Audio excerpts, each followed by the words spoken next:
Title: Chronicle of the Seers Orb. A story by Ariel Sparks. A novel first draft. Copyright Ariel Sparks 2025. Chapter 8. Voyage of the Whispering Maiden. We find ourselves back in Vonderwood with Arafa, Alara and the others as they journey out of the village. The sun had barely crested the horizon, casting long shadows across the dirt path that snaked through the dense foliage. Arafa's robes, the color of a storm-tossed sea, fluttered with the confidence of one who knew the ancient secrets. Her staff, topped with the gleaming crystal, pointed the way forward with an air of authority that could only be granted by centuries of guardianship. Alara, her pack slung over one shoulder and the pulse of her destiny thrumming in her veins, walked alongside her, her eyes darting from tree to tree.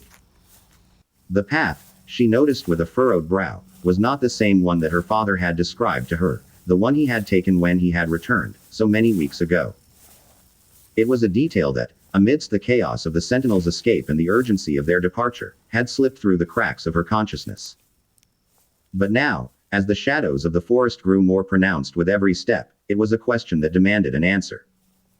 "Arafa," she began, "are we on the path to the shimmering pool?" Her question hung in the air, a delicate spider web of hope and doubt, catching the light of the early morning sun.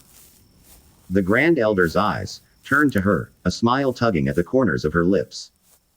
"Ah, the shimmering pool," she mused. "Your father's journey was one of self-discovery, fraught with doubt and temptation. He had to be led by hand through the forest, the path laid out before him, a series of breadcrumbs to ensure his commitment to the Guardian's path." Her eyes twinkled with mirth as she continued. "But you, my dear Alara, have already shown us the mettle of your spirit. You do not require such a meandering route."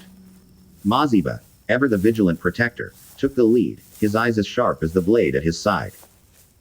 Adana, the scholarly sage, followed close behind, her eyes darting from the ancient scrolls in her arms to the path ahead. "Hold," he called out, his deep voice cutting through the din of the forest.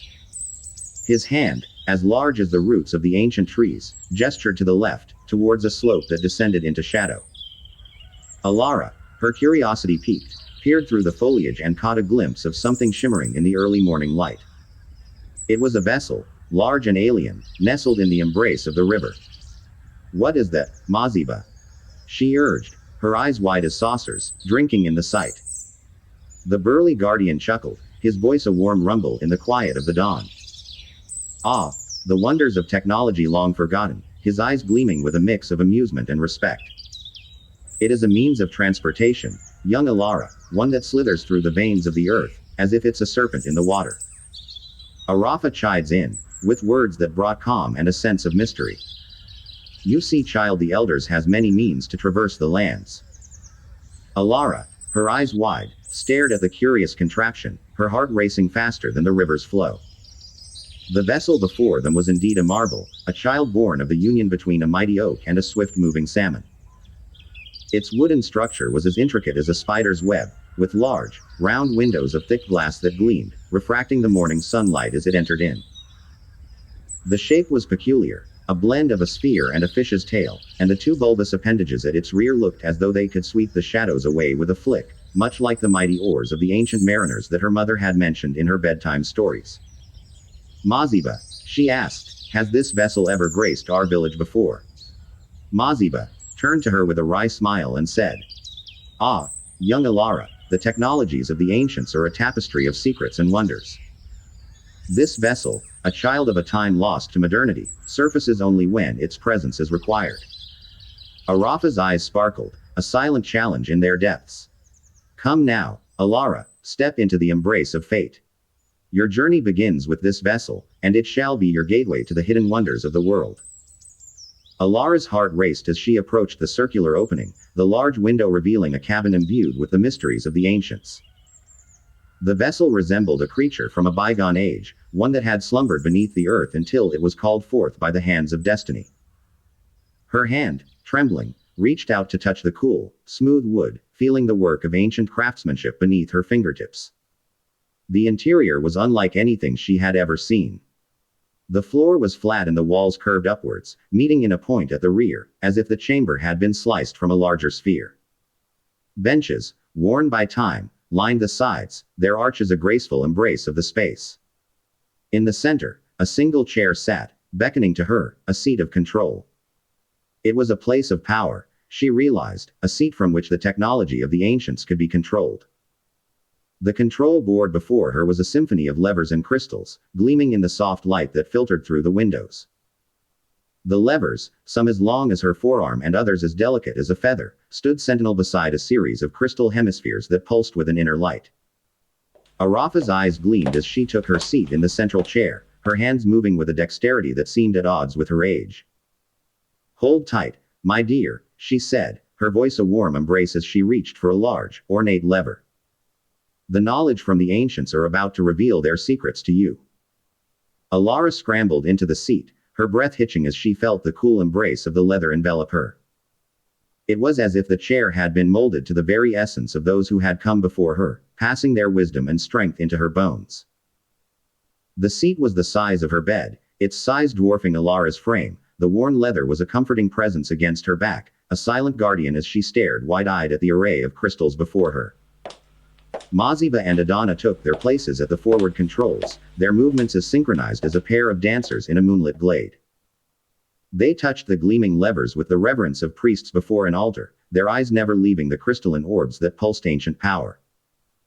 The tension in the cabin grew as thick as the roots that entangled the ancient trees outside, the air heavy with the anticipation of what was to come. With a gentle lurch, the vessel shoved off from the riverbank, the sound of its departure a soft sigh that barely ruffled the leaves above them.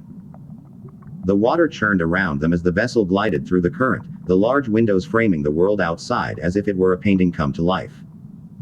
The river's embrace grew wider, the banks receding like shy lovers as they approached the center of the flow. Alara's heart thundered in her chest as she peered through the crystalline panes, her eyes widening as the water's surface grew closer, the vessel seemingly defying the very laws of gravity itself. With a sudden lurch, the world outside was swallowed by the river, the light dimming as the water closed above them, likened to a heavy curtain. Fish, their scales shimmering with a million colors, darted past the windows, their forms ghostly in the murky depths. "You will now experience wonders of the Whispering Maiden," Alara, Arafa announced with a flourish of her hand, her eyes never leaving the controls. The name resonated within the cabin, a title that spoke of the vessel's silent grace and its deep connection to the wisdom of the ancients. The Whispering Maiden glided and weaved against the current with the same ease a hawk might navigate a tempest. The river, once a barrier of the world beyond, was now a mere conduit, a serpentine path that led them to their fate. Arafa's eyes were as steady as the North Star, her gaze unwavering as she piloted the ancient craft with the skill of one born to the task.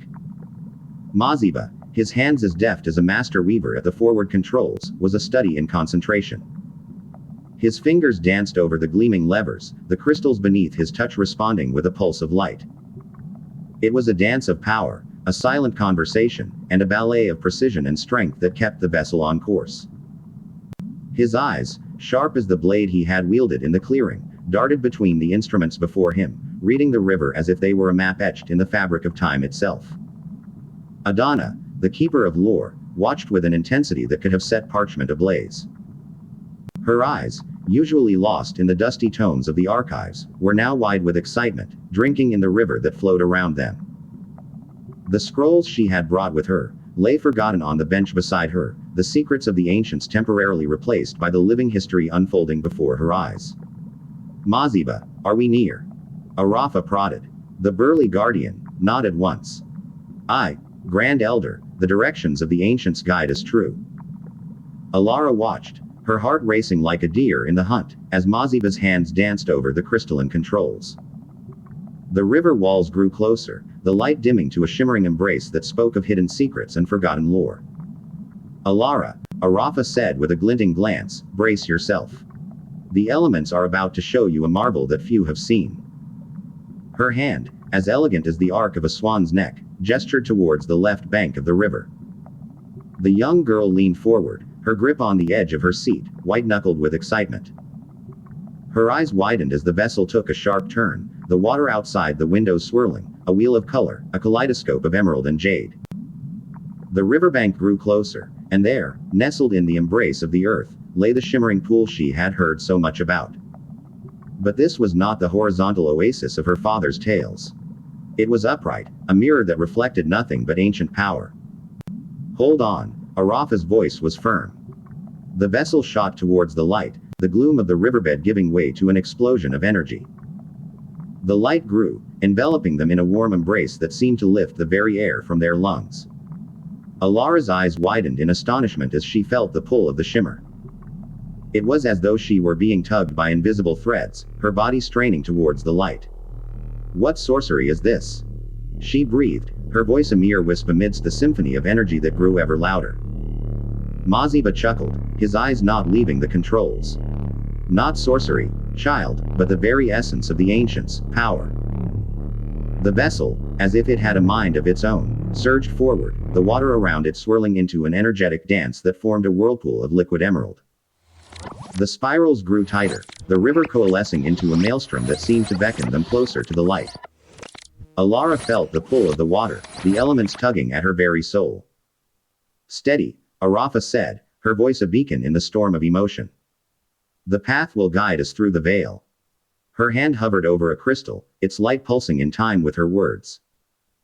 The whirlpool coiled and twisted akin to a serpent writhing in the throes of a dance, each spiral an ancient knowledge coaxing them closer to the light. It was a dance that had been choreographed by the very fabric of time, and Alara felt the anticipation of it in every fiber of her being.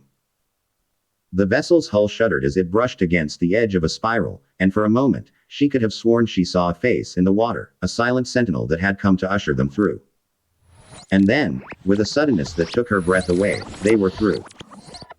The pressure of the water released them with a gentle sigh, and the whispering maiden emerged in a fresh-water lagoon as tranquil as a lover's sigh.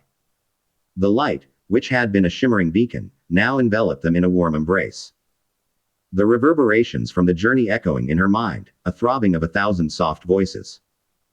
Alara stumbled from the vessel, her legs unsteady after what seemed like hours of confinement. The earth beneath her felt foreign yet comforting, the land a soothing balm to her racing thoughts. Arafa followed, her robes fluttering in a dynamic wave, the crystal atop her staff casting shards of light across the clearing. The guardians that awaited them were an eclectic assembly of figures, each embodying the traditions of their ancestral lands. They were a tapestry of humanity, woven together by a shared purpose and the wisdom of the ancients that bound them. Their eyes, filled with a mix of awe and skepticism, fell upon Alara as if she were the final piece of a puzzle they had been waiting to see revealed. Arafa's voice, a blend of strength and humility, echoed through the grove like the toll of a distant bell. Welcome, young Alara, to the Whispering Grove, she announced, her eyes, sweeping the gathering, attentive as an artisan with an apprentice. Here, the words of the ancients are as clear as the song of the morning lark, and as potent as the first kiss of dawn. The guardians parted, revealing a landscape that was untamed. Tall ferns, as graceful as the dancers in Alara's mother's tales, swayed in the breeze. Palm trees, their fronds rustling like the pages of an unread manuscript, lined the banks of a crystal-clear river that sang of adventures untold. The sand beneath her feet was almost white, a stark contrast to the rich, dark earth her father spoke of, and it felt as soft as the feathers of a swan beneath her boots. This cannot be, she murmured softly. The grove of my father's stories was not so tropical. Arafa, ever attuned to her thoughts, offered a knowing smile. Ah, but the abode of the ancients are as fickle as the seasons, my dear. This grove is a reflection of their will, a canvas upon which they paint the tales of guardians past and present. The guardians around them nodded in silent understanding, their eyes speaking volumes of the respect they held for Arafa. They had seen her kind before, the bearers of the ancient staff, the weavers of destinies. They knew she was not one to be underestimated. Alara, still reeling from the revelation of the grove's beauty, squinted into the distance, her eyes searching for any sign of familiarity. And there, amidst the kaleidoscope of green and blue, she spotted a tree that seemed to stretch to the heavens, its trunk as thick as Bonder Wood's ancient defensive walls, its branches stretching out in welcome to nature's call. Maziba, she exclaimed, pointing with a trembling hand, is that not the grand elder chamber of which father spoke? Maziba squinted through the shimmering heat haze that danced across the lagoon, then he slowly spoke. It would seem the ancients have indeed painted a picture of your heritage for you to find, young one. Alara's heart leapt at the sight. But it's impossible, she exclaimed. The journey to the grove takes a day's ride at least. Arafa smiled warmly. Ah, but the wonders of the ancients do not adhere to the constraints of time as we mere mortals do, she said. The Whispering Maiden is a vessel of their will, a conduit for their power. The tree trunk that formed walls of the Grand Elder's chamber was as gnarled as the hands of the ancients, its branches twisting into a canopy that bore secrets and blessings. Forward to the chamber, Arafa declared. Ah, the directions of the ancients have led us true, Arafa said in a warm voice. She gestured to the tree-carved abode with a flourish. Welcome, Alara, to your new lodgings within the Grand Elder Chamber. Alara, her eyes drinking in the grandeur of the space, took a tentative step forward, her boots echoing in the vast chamber. The floor, a mosaic of polished stone. The walls tall and imposing, a living tapestry of carvings, spoke in hushed tones of guardians who had come and gone, leaving their mark upon the very fabric of the grove. Alara, Arafa called out, this will be your temporary abode as you learn to harness the arts of the ancients. The chamber was a testament to the guardians' craft, a symphony of nature's elegance and the power they served. But what of my role, Arafa? Yes, young one, Arafa replied, you shall not be without guidance in this new phase of your journey. She gestured to the scholarly sage with a graceful wave of her hand. Adana shall serve as both your guide and house mother within the confines of the Whispering Grove. Adana stepped forward, her eyes sparkling with the anticipation of a storyteller about to impart ancient wisdom. Indeed, she said in a rich earthy tone. We shall assess your strengths and weaknesses, and tailor your training to suit your destiny. Her eyes swept over Alara, taking in her every detail with the scrutiny of a hawk surveying its prey. Rest now, Arafa said, for tomorrow we shall begin your true journey. With that, she turned on her heel and glided from the chamber, her robes signaling her departure. The guardians followed, their footsteps as silent as the shadows they cast, leaving Alara and Adana alone in the cathedral of the ancients.